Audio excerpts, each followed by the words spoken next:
Hi folks, it's Mike here from Meteor Golf. It is 2022. We're back. We're going to be back with a bang. Well, I know we've been talking a lot about kind of doing a load of stuff, but this year it's going to be mental. The two mics, the mic behind the camera and the mic in front of the camera, we're going to go bananas. It's going to be hilarious, and I hope you have fun. So to start the year off, to kick the year off, I'm just going to tell you, Mizuno have come out with the new MP series, but finally, because of something, they don't call it the MP. It's not called the MP anymore. It's now called the Mizuno Pro.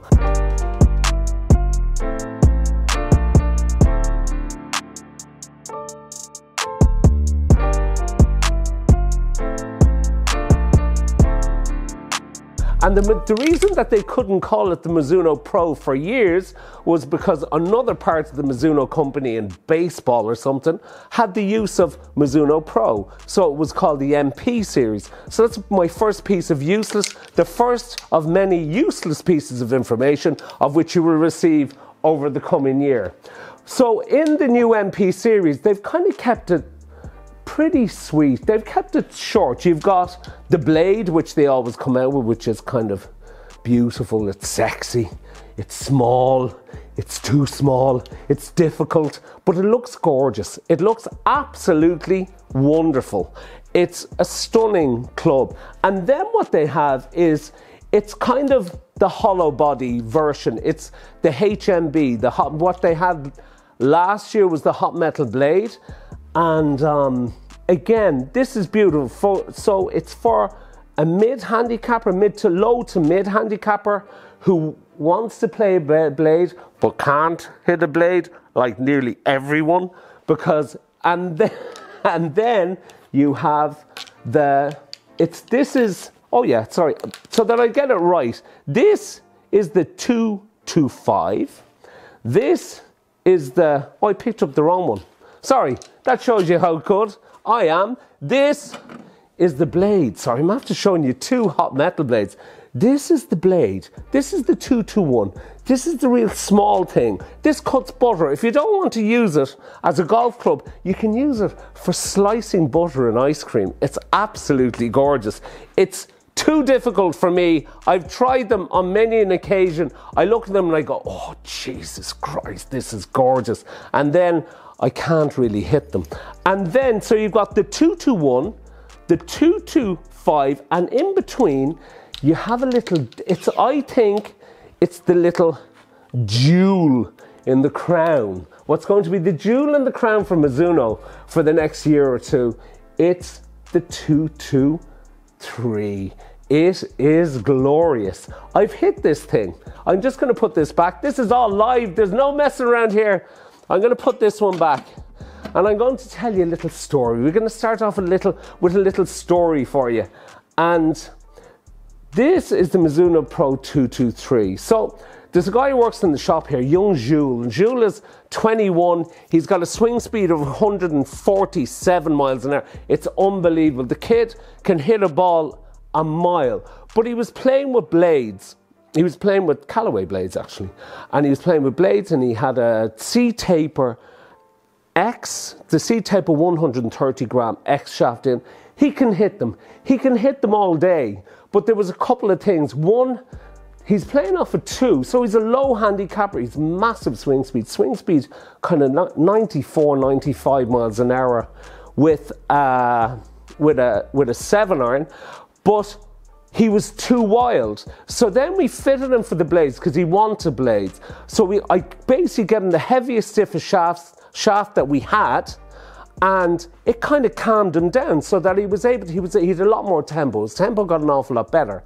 But as he was kind of getting used to them, he was struggling, because if you hit them, if you've got a blade and this is the sweet spot, okay? Now if you hit it here in the middle of November, you won't feel your hands for about 10 minutes. So if there was any kind of variation in where you're hitting the ball, it's very difficult. And the other side of it is if you don't hit them perfect, like a bad shot. So he was hitting his 7-iron, carrying it, listen to this, carrying it about 160 meters, right?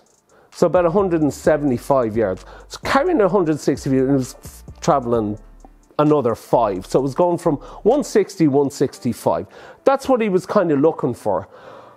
But if he hit it just, as I said, if he hit it just off the center, it was going 145, 150, 140. It was crazy. So then yesterday he comes in, and we're looking at everything. We went through Callaway, we went through Titleist, we did a load of stuff. And then I kind of picked this out because I think this is something for kind of low handicappers to kind of low to mid handicappers, right? So there's a lot of them playing blades, and a lot of the guys with fast swing speeds, they play blades and they go sky high. And the thing is that these are a little bit stronger lofted, and people have this thing about, oh, the lofts of clubs are too low, and yeah, this and that. It's bullshit. Do you know what I mean? If it suits you, it suits you. A lot of people need a stronger loft because it's not just about the loft either. It's more about the dynamic loft. So even though this might be a bit stronger lofted, it launches the ball a bit higher. But we were here yesterday, and this guy was hitting these, and he went instead of 130 gram X from the C taper, which is like it's just like an iron bar. He went for the Dynamic Gold 120 gram X, which is still stiff, very stiff, but is a little bit softer. But the difference, and this is the key, golf is not about how good your good shots are, golf is about how good your bad shots are. He hit this thing, and because it's a little bit stronger lofted, it's about 2 degrees stronger lofted. The ball flight came down. The distance between landing and finishing was basically the same. There was, even though they were going a bit further, but the off shots, the shots that were just a little bit off, were basically as good as the shots that were hit well. And that was the amazing thing. And I think that's what really caught him, where he went, oh, that's a bad one. And it was like maybe 3 meters left of where it should be. Oh, that was a bad one. Oh, it was maybe 5, 7, maybe even 10 meters shorter.